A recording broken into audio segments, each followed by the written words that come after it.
Okay, I've been working like 3 jobs. Probably why I never see you. Welcome back to Building a Fighter. My name is Dr. Austin Schoen, sports chiropractor in Scottsdale, Arizona. With me today, I got actually my first athlete at Warrior Sports Wellness and the first Building a Fighter athlete we've ever had. And it's Henry Corrales, superstar in Bellator, undefeated. Was it Rage in the Cage or not Cage King of the Warriors? What was the Cage. California Yeah. King of the Cage? Absolute savage and one of my favorite people on earth.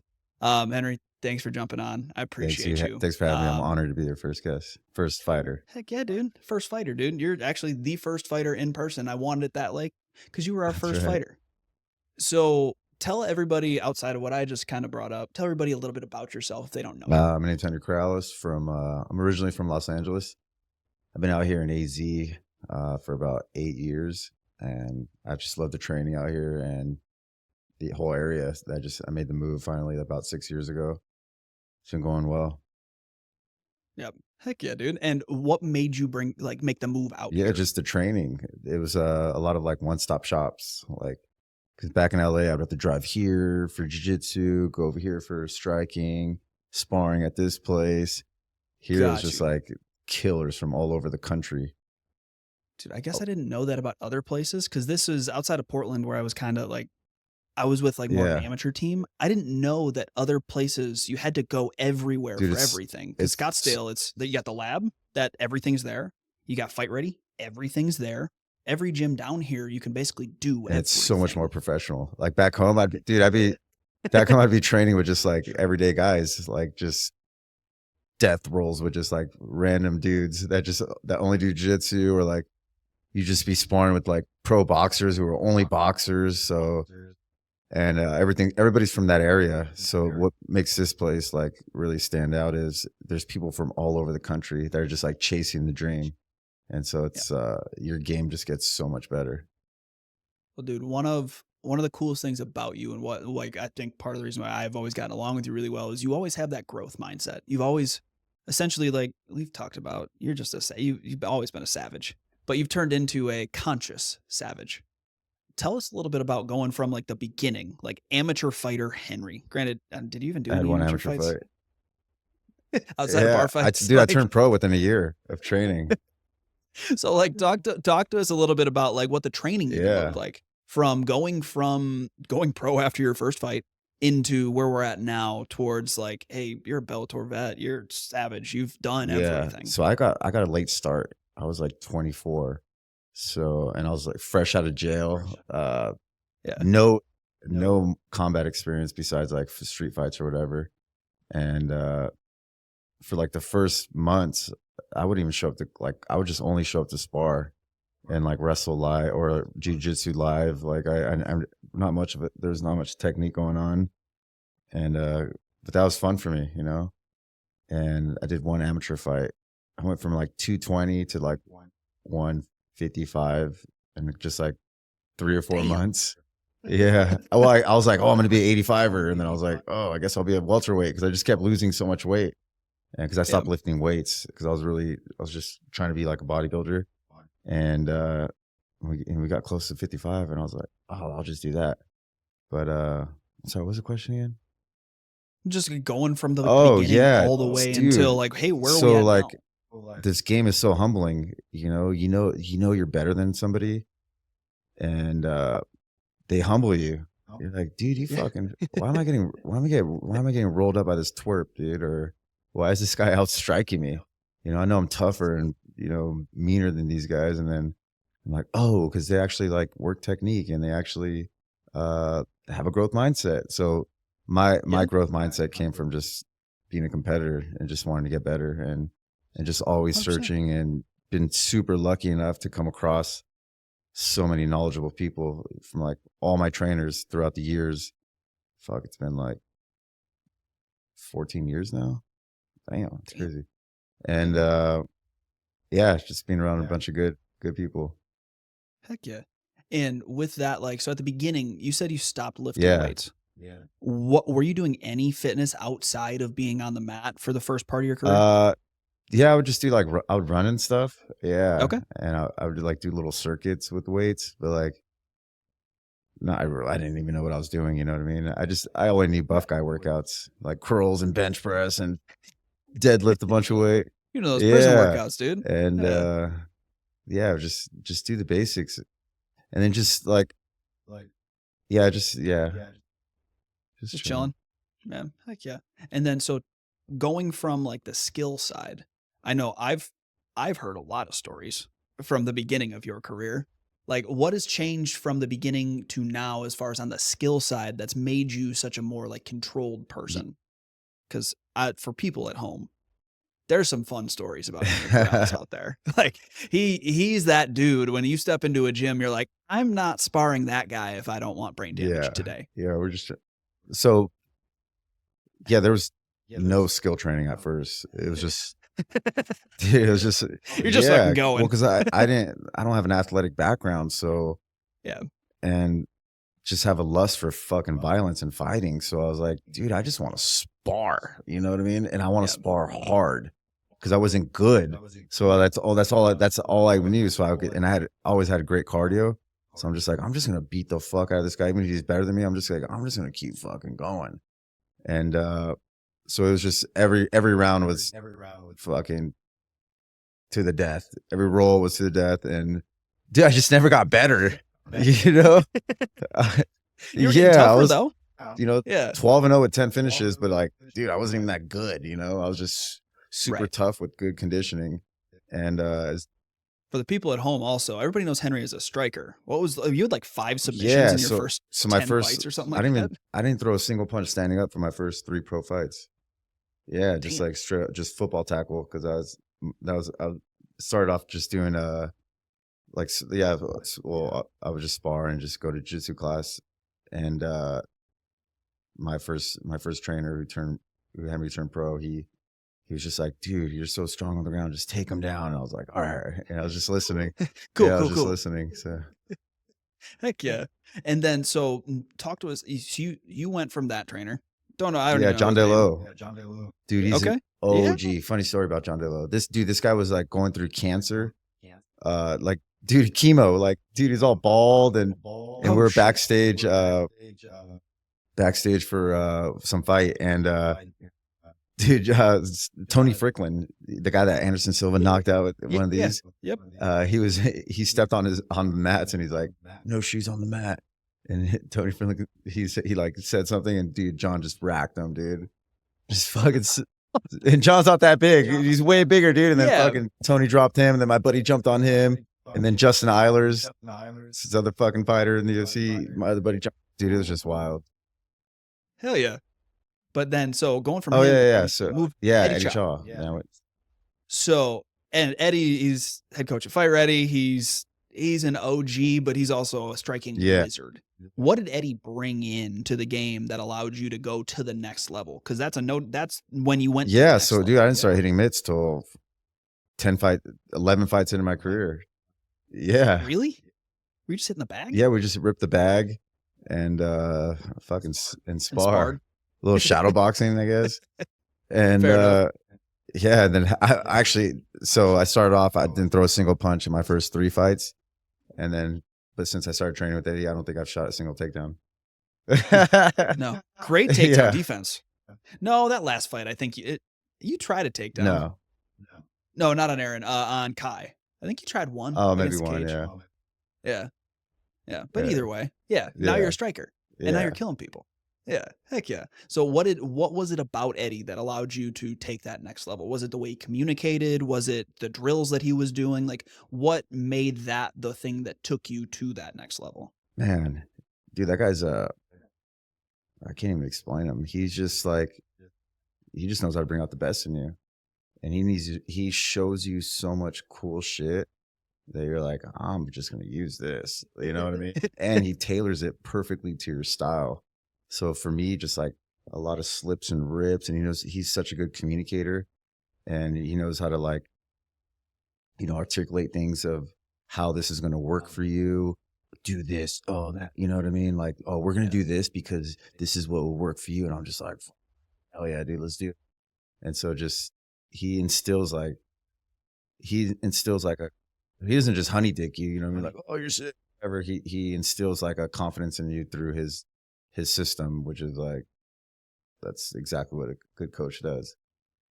It's a real confidence. It's not like I've seen coaches that what's the thing that everybody that the kids talk about where the fuck is that called, where it's like honey dicking. But anyways, there's a name for it. I'm going to think of it. I'll tell everybody. But like, there's coaches that give you false confidence. There's like, oh yeah, you're so fucking good. And really, you're eating shit right now. Eddie doesn't do that. He'll tell you if you're eating shit, but he gives you that confidence of when you're doing it right. He'll tell you did it right. He's not going to not give you a compliment if it's there. And I think that's special in combat sports, because that's not a lot of combat sports coaches. Yeah. And also too, like, it's just, dude, it's a whole system. He's hitting you from so many different angles.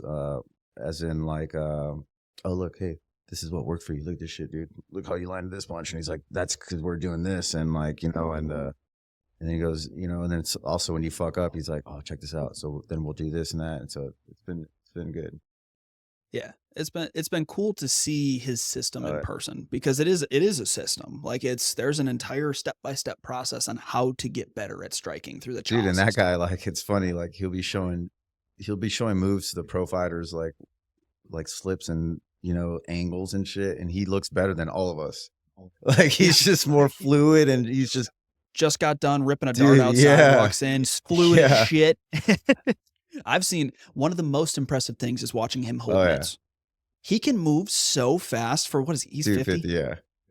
Like he can move. He looks 30, fast but with he's his 50. hands. Fucking Asian people. And and he just like, even dude, and then even sometimes you're like, dude, you look better holding mitts than I look hitting mitts. Like what the fuck? Yeah. 100%. But if you could take, we've talked about Eddie a good amount. If you could take one thing for striking for people at home to get to the next level in striking, how would they do that? You got to do you and like figure out what you're even good at with striking. You should already know if you're already sparring and stuff. You should know, you should already know your game, what type of striker you are, and I think build from there. Start with what works for you, and then you start, then you start filling those gaps with like, oh, you're keeping your hands down or things like that. Yeah.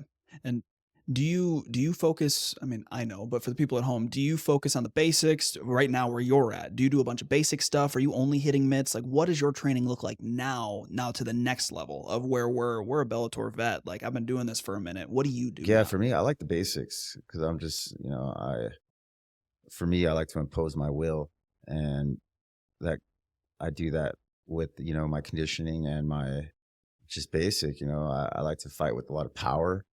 And so I just like to throw big shots. So I'm just, just trying to stay solid and athletic, with, my posture and stance. And yeah. Hell yeah. Nice. Now, mixing in the wrestling, how do you do that? Because you're one of the best people to not get taken. You're an anti-wrestler. Right. We joke around, call you D1 Corrales, because like you got D1 wrestlers that aren't taking Henry down in the room. Right. And like you mix it up really well. What's some tips and tricks for people at home on how to mix in the wrestling offense and defense with that striking that you're known for? So tips for me that I would recommend is, they're not technical tips, because I didn't wrestle. You know what I mean? For sure. For me, it's like, basically like, dude, I don't want to fucking lay on my back with some dude on top of me. You know what I mean? And so I'm like, dude, get the fuck off me. Like, get away from me. You know what I mean? So I just don't think it's cool for me, for my game, to have another man just controlling me, And so whatever it takes, sometimes you're frantically scrambling, but it comes down to just effort. That's the biggest thing, effort. Because everybody's so well trained. Everybody knows the technique. They're drilling fucking constantly. And they're still getting taken down and staying there, and that's really just like, best recommendation is just make a deal with yourself. Like, dude, I'm not letting nobody fucking lay on me, like, yeah. For sure. Well, that's something I always respect about you is you're a dog, right? And there's not a lot of dogs left in the sport. There's a lot of people that they want to look flashy. They want to and Suge's a dog, but they want to look like Schoen, where it's all clean and crisp and everything. But like, that's something that everybody needs to bring out, I think, a little bit back in MMA of, hey, like, yeah, you're an athlete now. Like, good MMA fighters are athletes. but you also have to be a dog. It's different than other Yeah. sports where you can't just be pretty all the time. Like, it's gonna get hard, and you got to be able to get through that. And a lot of that's like mindset. What do you do for your mindset training? Like, I know you're a big hiker. I know there's a lot of other stuff that you do. What's the basics for you on just keeping your mind ready, but also keeping that dog locked up in there? Yeah. Well, first of all, I'm a fucking dog, dude. I like to fucking fight. You know what I mean? You're one of the only people I know that you would do this for no money. Yeah. Well, I used to. Yeah. Like, you and Tommy are the only two people that I know that of anybody that I've worked with that, like, you would just go like, hey, somebody steps to you outside, you're like, oh fuck it, let's Yeah. scrap. Like, that would be Yeah, fun for for sure. you. And it's just the culture that I grew up in. You know, I saw my grandpa throw hands at like 60-something years old. You know, I see my mom. I don't even know see that my mom story. get in a fucking fist fight when she was 8 months pregnant. You know what I mean? Like, we're about it, dude. We're down to fight. You know, and Yeah. I'll always be. You know, I never start no shit, but even when I'm done fighting, I'm sure I'll come across somebody that wants to get fucked up. You know, and I will disrespect them by not giving them what they want with that type of behavior. So 100%. So, like, how do you keep that dog mentality? Because, like, one of the major things, right, is like, you think about like Connor, you think about like guys that have made it where they want to make it, where they're making money, like yourself. And it's really hard to wake up in the morning. What's that Marvin Hagler quote? Really hard to run your miles in the morning when you're rocking silk yeah, sheets, right? How do you keep that dog in you as you've gotten to the next levels and levels of fighting? that's just It's that's just you. who I am, dude. Do you think people can train it? Yeah. It's a lot of like, dude. It's hard. It's hard to explain. Yeah, I don't know. For sure. Yeah. Yeah, I it's get it. tough to Yeah. explain. But you're one of the, like I said, you're one of the only dogs I know. So, like, talking about it, like trying to pick your brain on how do you do it? Yeah, you're a Yeah. fucking dog, but you keep that thing on a leash and you let it out every time you step into a room. Not many people can do that. And for like, as far as like mindset stuff goes, I know you go on a bunch of hikes. What does that do to help you move forward and center Dude, well, there's yourself? nothing like some good, vitamin D, some sunshine. Does good for you. It helps with like active recovery and things like that. But also too, you're with your boys, and you're talking shit, dude. You're talking about who's like just tough guy shit, And I think that, dude, that's probably a big thing too. You got to hang out with a bunch of other down ass motherfuckers that are down to fight too. That's fair. You are who you hang out with, and all my homies are down. So that goes a long ways too. But also, yeah, and then also knowing that you're a dog or whatever, and just like you just got to keep living up to it, because that's For part sure. of, I guess it's an identity, Yeah. It's a good identity to have, especially in Yeah. the sport you're in. Let's pivot a little bit. Like, one of the other things that we talk about a lot is programming your week and being training a little bit smarter, not necessarily always harder. What have you done in recent years to kind of train a little bit smarter as far as like your schedule Yeah, goes? you helped me a lot with that, big time. Just being more structured, and how I mentioned earlier, well, when I was younger, like, dude, my balls are fucking swinging low, dude. I could just go hard every fucking practice and just, fucking no big deal, But like the more experience you get, you just know that's not the right way, and just being able to structure your regimen with like strategically pushing more so than other days, with certain things that you do.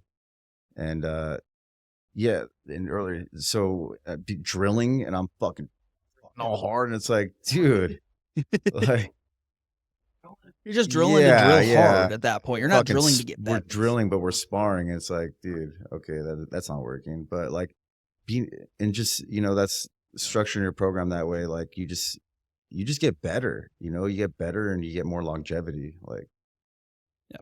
How many days a week are you currently wrestling? well, I'm recovering from surgery right now. I had a disc replace my neck, and so I'm not doing shit right now. Right now, I'm just doing fitness stuff. Yeah, Yeah, dude, I'm just like running and swimming and like hiking a lot. I could shadow box now. It's my second week of shadow boxing, so that's been fun. Hit noodles. I'm gonna start. Just cleared you to I'm hit some hitting noodles. noodles next week.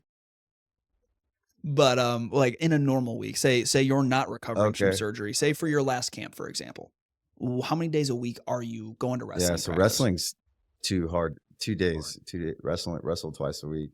Hard wrestling, some good drills, a lot of drilling, but a lot of live goes. Well, if you're going with me, we're fucking going live. Yeah, It's a scrap, everybody. I've wrestled with Henry. It's not always fun.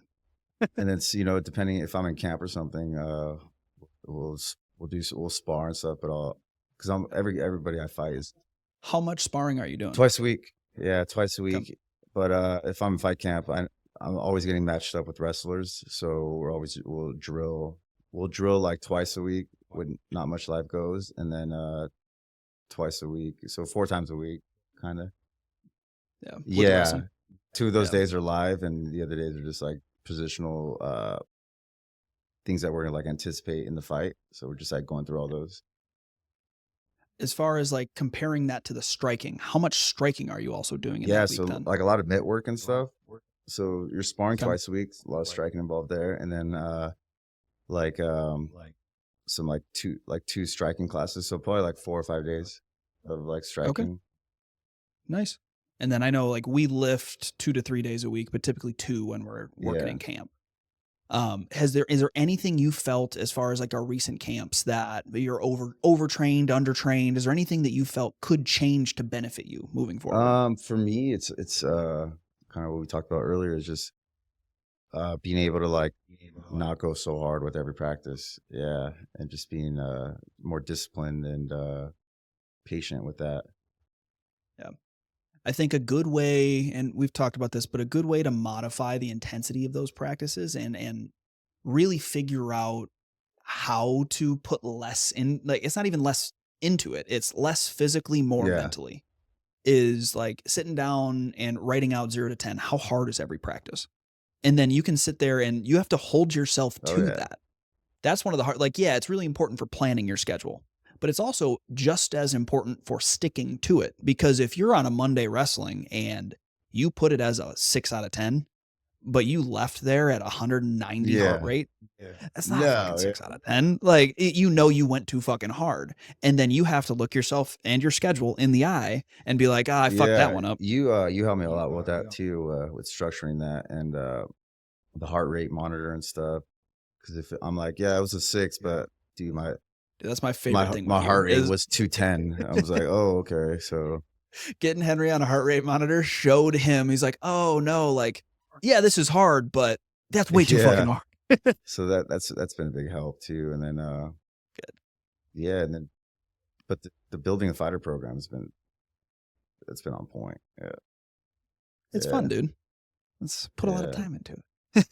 But outside of like the heart rate monitor, I know you're rocking that Garmin watch. Is there any other wearables outside? Like, I know, do you like the Garmin watch? Has that helped you? Has it not helped you? Like, for people at home, is that something they should invest in? I personally, I like it. This is a Polar, but yeah. That's a Polar? I thought you have Polar everything. That's what it is. Everybody else got Garmin. I like it because, you get that mind body connection, just like I was saying earlier. Like, I was a 6, and I look at my fucking numbers, and I was like, that's pretty hard.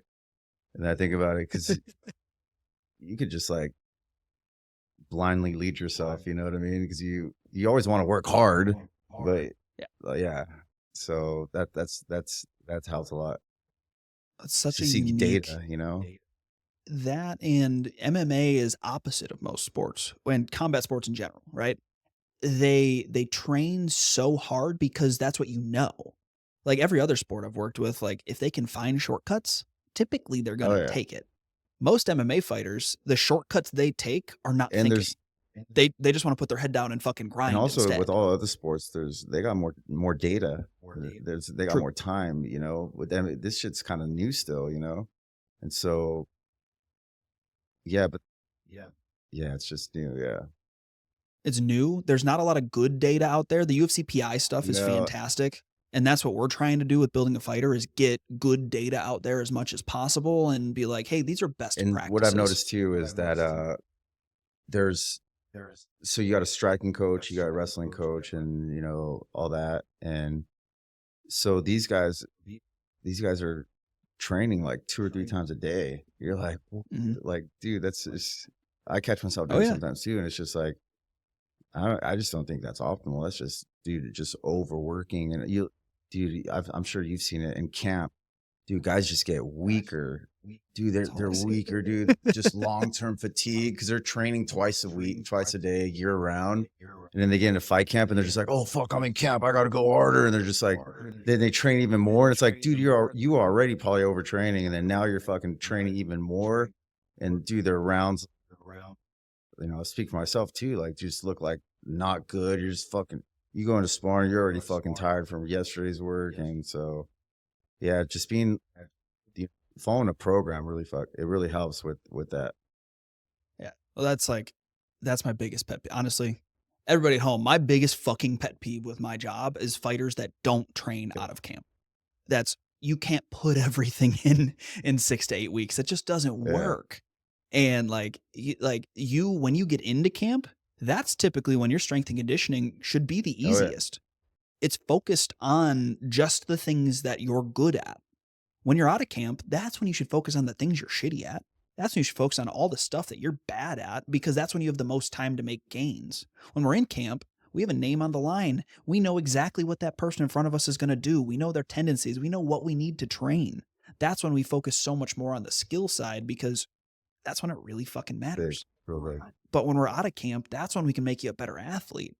But I see it time and time again. Guys go into camp, they're like, oh fuck, I neglected this for 3 months. They go hard as fuck in their rounds, and it's never the first 2 weeks. They feel great the first 2 weeks. But if it's an 8-week camp, weeks 3 through 6 absolutely fucking suck when that happens. And I guess the best way around that, one of the coolest things is like communication. Like, you're really good at this, where if you feel like shit, you always text me an emoji. Or or gifts. Henry's a big Ultimate Warrior guy. And I'll send that shit every single day. Every single day I just get Ultimate Warrior running to the cage. But like, having an open communication between the athlete and the coaches, and the coaches as well. I'm lucky that I have access and we talk all the time, the coaches and me. But like, being able to actually communicate with your coach and be like, hey dude, I hit mitts and I did wrestling today. Let's not do that. Can we do this in a different day or something like that? Like, that's so important. But if you just shut your mouth and you just do the workout, well, then say it's a Wednesday, your Thursday is going to suck. Oh, hell yeah, dude. And people are like scared of being pussies, they're like, or underworking and stuff like that. And it's like, well, yeah, you were super tough and you went really hard the day before sparring. That was cool. But now your rounds look like shit. So you even look like more of a pussy, Well, that's because they don't understand the priority. Like, you can't whole ass everything, right? Like, you have to have priorities. And if we're in camp, your priority should be sparring. That your 10 out of 10 spar day, that's your fight. That should be number one on like, what do I put the most effort into? Yeah, you see like guys like super skilled and they're really good, but then they have cage rounds when they're in camp and they just look like shit. They're just all drained because they're going in there pretty much handicapped, Yeah, or they do a fat camp. I've done a couple of those, and so I've seen it. Dude, another thing too is like, dude, you got to keep your main thing your main thing. For me, it's like, dude, I'm here to fuck people up, and so I'm not gonna just overtrain myself in all these other things besides sparring and then fucking spar like shit. I'm thinking like reverse engineering it, like thinking about sparring, like, and then everything else is just like a complement to that, especially if you're in camp. 100%. And like, with that sparring, when you go into, say, that 10 out of 10 day, do you have goals that you're trying to do in that 10 out of 10 day? Or are you just trying to win the round? Like, are you winning, or are you focused on what you're doing all week? Like, what is your sparring mentality Dude, look it's like? everything. You got to be really fluid with your thoughts and just kind of just fucking go through all the loops, with technique, skill stuff, game plan stuff, but also like pushing yourself hard, to get a really good like fight, like realistic feel, so it's a whole lot of things. All of them. All the above. Perfect. Now, pivoting away from training, something you're also really good at and I appreciate is your recovery. What are some recovery tips for young fighters or just fighters at home to where they can take their recovery to the next level and actually get better in between training sessions? So for me, I'm recovering a lot better now at my age than I was when I first started in my mid-20s. So my idea with recovery back then was, dude, train super hard and then go home and fucking just sit there and just wait till the next workout. Oh, I'm resting. Oh, I gotta rest. No, I got this next workout. I'm just like, just trying to chill, and it's just like, dude, I would get stagnant, you know. I just wouldn't recover. So now I go on a lot of walks, and just trying to eat as clean as possible. What does that look like for to me? you? Just like real food, a lot of animal foods, you know, meat, eggs, fish, chicken, and just fruits. A lot of fruits, nutrient dense carbs. A little bit of rice and stuff when I'm on my game, you know. Yeah, just real simple shit. Okay. Yeah. Yeah. What about like supplements? Are you a big supplement guy? Not a big supplement guy? I love creatine. Yeah, creatine's like the big one. Creatine's the fucking best. If you're not taking creatine and you're a fighter, take it's creatine. the most science-based supplement out there, you know. A lot of years of like research on that. Well, there's a lot of years of people calling it a steroid. So people that liked creatine and saw the benefits are like, all right, that's not what this is. Like, let's actually do studies and show people how much better it is. Good, yeah. And supplement wise, that's collagen, you know, protein. A little fish oil here and there. Multivitamin. Yeah. What else? Hell yeah. And just like sleep stuff. Yeah. Got you. Of everything, it kind of sounds like creatine's the thing that if you had to recommend one, that's what they start actually, with. electrolytes. Is that considered a supplement? Ooh, yes, it is. I was waiting for you to say that. That's what I thought you'd start with. Dude. I'm taking I take a scoop before training, have some during training, and then after. Dude, it's so, especially down here in the goddamn desert. Like, it's so important to take your electrolytes and actually get the water that's going into your body to stay there instead of just piss it out. That too. And if you're already like a lean guy, like salt your food, all your food. Yeah. Oh, for sure. Like that's another supplement too, I guess. Not really, but salt. Well, it's an electrolyte. Yeah, it's still electrolytes. Yeah, remember when salt was demonized growing up? For sure. And fats. Like it was salt and fats. Dude, I remember growing up, like salt was like the devil. Everybody, I would go out. I remember my pawpaw, so that's my mom's dad. We would go, granted, we went to McDonald's. I remember it was like, we would go like once a month. He'd take us to this McDonald's right by the train station. It was the best. And he would put the salt packet on the hash brown. And he would just like actually put the salt on. And he's like, I know this is bad for me, but I got to do it anyways. And he's like talking about the salt, not the actual fucking hash brown. And I'm like, looking back, I'm like, the salt was the best thing of that entire little treat you just gave. Yeah, that was the best part of everything. It's a combination of like the salts with like shitty foods. Then it's like 100%. Well, it just gets stuck in especially if you're eating clean, you have to eat more salts because all the clean stuff, it doesn't have much salt in it, you know? 100%. Yeah, it also gives flavor. Salt just fucking tastes good, dude. Yeah, the best. Now, as far as like other recovery stuff, you're a big active recovery guy. What do you do passively? Do you cold plunge? Do you sauna? You're a big sunlight guy. Sauna for sure. I love the sauna. I'm a heat guy. I'm such a pussy with the cold. You know that. We got a cold plunge at the clinic, and Henry, he's like, I gotta not be a bitch today. And he just goes and jumps himself in. He walks out of the bathroom like 40 seconds later. Not long. He's like, I cannot today. Yeah. But like sauna, like what's your typical sauna look like? What do you recommend for people that are doing a sauna? I like to be active in the sauna. I like to just sit there. I like to do like, you know, a lot of like stretching and stuff like that. I do a little circuit in there with like push-ups, sit-ups, and like some air squats, and just like a lot of like static stretching. Yeah. Helps with like flexibility too, because in the heat. Yeah, it's good. Oh yeah. Dude, I fucking love the sauna. Do you know how hot it is in there? Or about how hot it is? I go in so many different saunas, so yeah. It's usually from 180 to 220. Yeah, I think Fight Ready's 170, 175. But yeah, you want it 65 to 200 is typically what people recommend. And then I'm always like, hey, the hotter the better. Like I want the sauna to burn me. I want it to burn my lungs when I'm sitting in there. That's how hot I want it, because part of me getting the benefit is the mental side of, I just did something really hard. And there's nothing better than just sitting up. I mean, there is a lot of things better, but there's nothing better for your body to feel after than sitting in a sauna for 20 minutes and just like the last 2 minutes getting through it being like, oh, this is the fucking Dude, best. I'm a Sonic King. I like to go in there and fucking just look at everybody and watch them walk out. You know, Dude, I got targets. last one standing, dude. I go to the steam room at Lifetime, and I'll sit there. I could walk in. There could be 5 people that walk in behind me. I will not get out, and that thing is fucking empty. Sure. I'm not a bitch.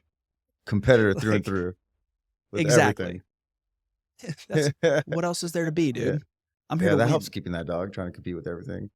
It's not that cool when it's with your lady, but yeah. It's just that gets you into trouble, folks. It's a healthy competition's good. Outside of like the actual training stuff, what's a good cheat meal look like to you? What is your favorite meal you could dive into? Anything that involves a lot of it. I'm just gluttonous, dude. I want to eat a lot, but dude, I love eating with my hands. So I've noticed that all my favorite foods are like pizza, pick it up with your hand and eat it, chicken wings, tacos, things like that. Yeah. You're just not a utensil guy. Just like. Have you ever been to medieval times? Yeah. You would fucking love that place. You just get that big old mutton chop and just start chunking on it. Yeah, cool. Go back there and eat with your hands. Dude, I remember I had a birthday party there when I was like 10 or 11, and it was the best, except for the green dude. Yeah, I don't know if you had ever. I went there a few times when I was a kid. That was one of my favorite places, but the Green Knight was the biggest bitch, and he won on my birthday, and I was pissed. But I just remember that mutton chop, just fucking chowing. Dude, I embarrass my chick every time we go to steak dinner. I'll grab a tomahawk and just eat it, and she's like, "Wait, what?" No, not like that. Dude, I'll eat the tomahawk, but then I'll be, dude. There's like, oh, you'll just clear off the bone. Of fucking meat on that thing, dude. I'll start grubbing it. And she's just like, oh my god. She's like, stop. Dude, you got to bring that bone home. Like, bring the bone home, make a little bone broth, or like give it to the dog. Yeah. I used to give it to my dog. Yeah. But so you're also, one thing I appreciate about you, big reader. One of the only fighters I know that's big reader. What if you could give 2 to 3 books that you think could really benefit somebody at the beginning of their career going into any combat sport or just in general? What books would you tell people to immediately dive into? Oh shit. Relentless is pretty good by Tim Grover, for sure. Yeah. Well, branching off that, what are you? Closer? I hope so. Yeah. Yeah. Hell yeah. Good answer. Or are you a cleaner? I can't think of any other ones off the top. What about like, aren't you a big 4 agreements guy? Okay, but that's not really fight related. Yeah. But it's changing your life. So that's good. So I feel like, if martial arts, like you do martial arts to become a better person, also too. That's why parents always put their kids in like wrestling and karate and stuff like that, that structure, that regimen. And so I think, like I mentioned earlier, going into the game from jail, wasn't the best person. So yeah, so I don't know if it's but like becoming a better person through a lot of the books that I've read and hanging out with better people, it's made me way better of a fighter. So that's a good recommendation. Yeah, 4 Agreements is good. That's a banger right there. Relentless for sure. And then you mean you don't have to just be a bad person to be a good fighter? Yeah. You dude, first of all, if you're fighting, it's to make your life better. You know what I mean? 100%. I agree with you. It just seems like a lot of people don't realize that. Make money, also too, you're eating like the most nutritious food, and you're flooding your brain with as much knowledge as you can. And yeah, it all goes together pretty well. Oh, Meditations by Marcus Aurelius. That is a good one. That one's tried and true, dude. Written over 2,500 years ago. So it's like, dude, ain't it wild that some of the stuff written that long ago still applies to today? Like, we're supposed to have evolved so much. We got computers in our fucking hands. What I've noticed, I don't know if you've noticed this, even if you're having problems with your cell phone usage or things like that, there's stuff there that can help you with that. And it's just like 100%. Yeah. It's wild. So like even like all these modern problems, there's ancient solutions to them, which is really cool. Which to me doesn't make, like, how could they, like, a good example is the U.S. Constitution, right? how the fuck could they have thought all this shit ahead of time and put all these different catches in there to make sure that, like, even with technology, it still works. Dude, yeah, you realize right? like we haven't evolved that much. You know, it's the Not same. at all. Like, that's what I think. Like, personally, that's what I think, like, the Bible does well, or meditations does well. Like, all the old books that people still read, they're all just really good ways to just live your life. They're stories to make you better.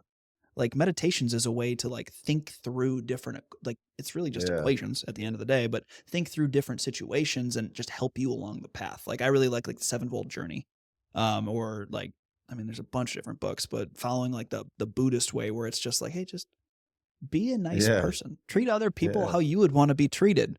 And like, it's crazy that some dude named Siddhartha Buddha, like, basically kind of like coined some of those phrases, and it still fucking works Yeah. today. We haven't evolved Dude, past it's- that.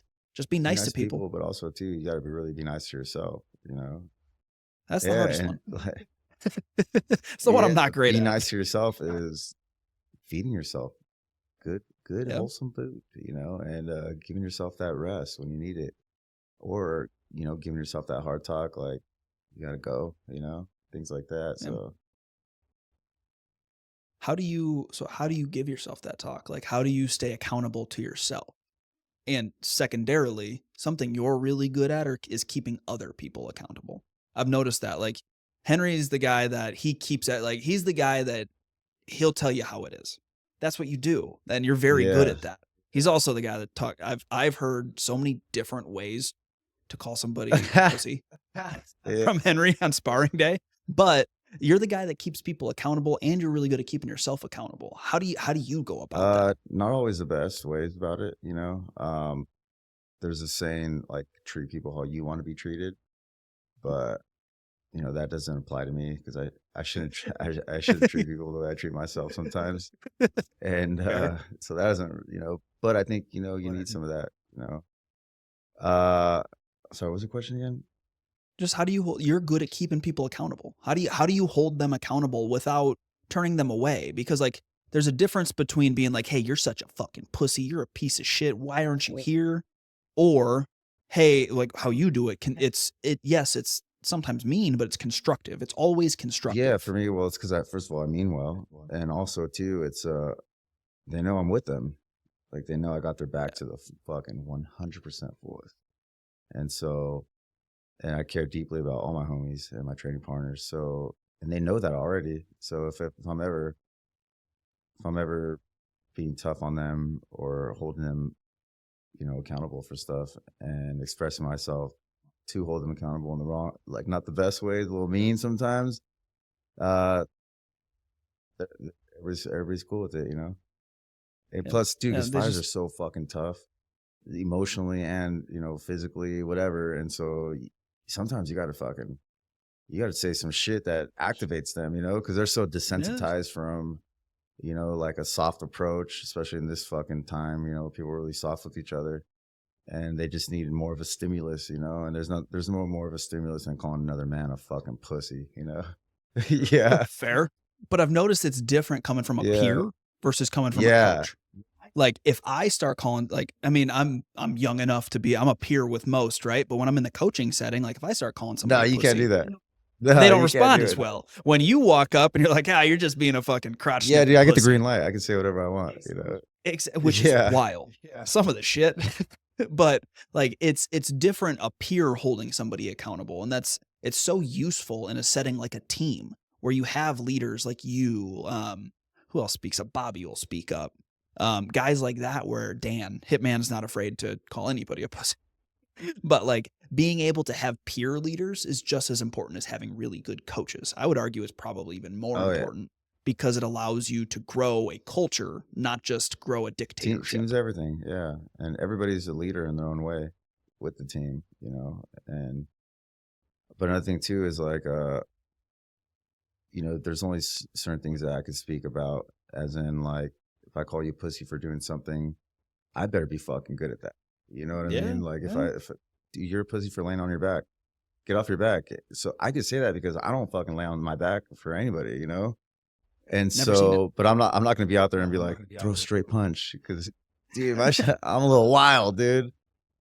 But we're gonna straight punch So I'm not 14 gonna years. throw a straight punch, pussy, and they'll be like, "Fuck you, dude. You don't throw." You know what I mean? So Fair. Yeah, you always back up what you yeah, say. You're not gonna say something you it's don't also also come do. from experience, but also too the biggest thing. It's all the big picture of anything is always like for our own sake. It's not Yep. just like these aren't like character attacks. They're just like Right. Sometimes it it's feels like just it like though. structured, harsh criticism. Yeah, exactly. Yeah, well, I think one of the special things is everybody, even you could say whatever the fuck you want, and everybody knows it's coming from a Yeah. good place. Like sometimes other people, like it sounds Oh, dude, malicious. yeah. You can say some fucked up shit, and everybody knows it's coming from a I'll good go home place. I'll go home and watch rounds and stuff. And if I show somebody else's round or whatever, like my chick's just like, dude, or she'll even see it firsthand, like when we're hanging out with my friends, and she's like, dude, why you guys like, dude, how are you guys talking to each other like that? Well, you're my favorite person in sparring. Like for everybody, like it's sparring. There's Santino and Eddie, and I'll hop in a little bit. Sometimes Angel will be at sparring, and all the coaches are there. And then you just hear Henry from the outside just screaming obscenities and talking shit, just getting them riled up and ready to go. And it is my favorite. Starting fights, dude. He just starts pay-per-view fights. That's what he's there for at sparring, especially now. I've been doing that my whole life, dude. Like, ever since I was a little kid, like my uncles will make the kids fight, talking shit, go up, fucking whatever, and making our friends fight each other. Just like, dude, just been doing this forever, dude. You're used to it. That's what you know. Is life. Well, and with like as far as training goes and moving into like, I guess what's next for you? Like I know you're still under contract with PFL and There's gonna Bellator. be one more fight after taking a short notice on the last one. Heck yeah. And then doing that, and then are you thinking about potentially coaching? We'll see. The vision's not there yet because there's some money to be made, and that dog to fucking compete is still there, barking.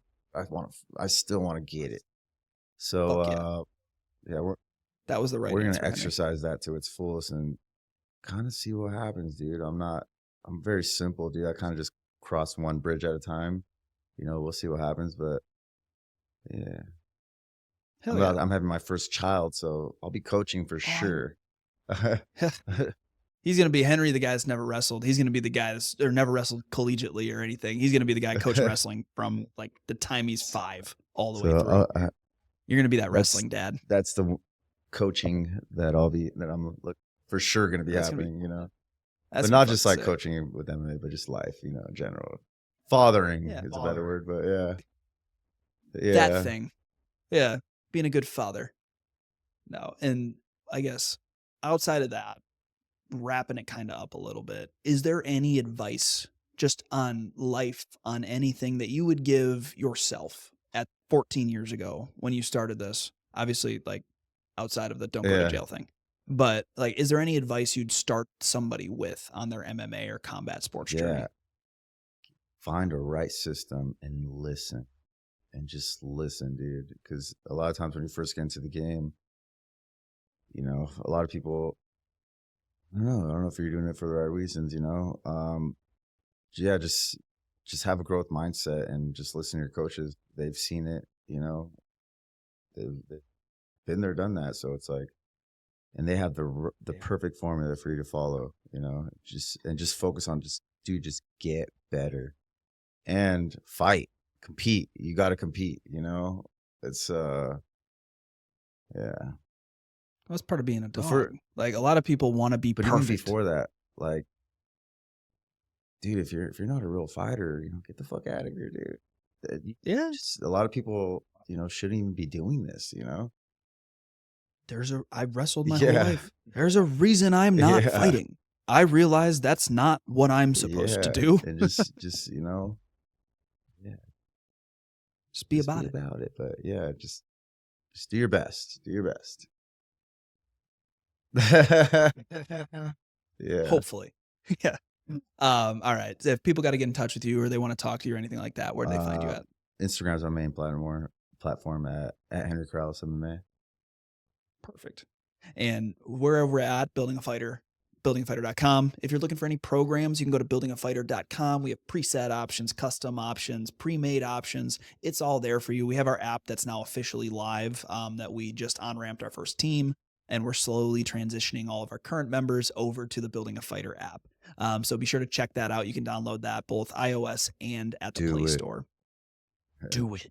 The cool part about it, we have all the programs in there. We also have a nutrition tracker in there. We have our membership groups. So if you're a physician, if you're a strength coach, if you're a skill coach, anything, we have a membership option available for you where we have a paid membership group, kind of like a Patreon, where we can go in there and you can connect with other individuals like-minded and want to work with MMA and combat athletes to take your game to the next level. So all that is in the Building a Fighter app.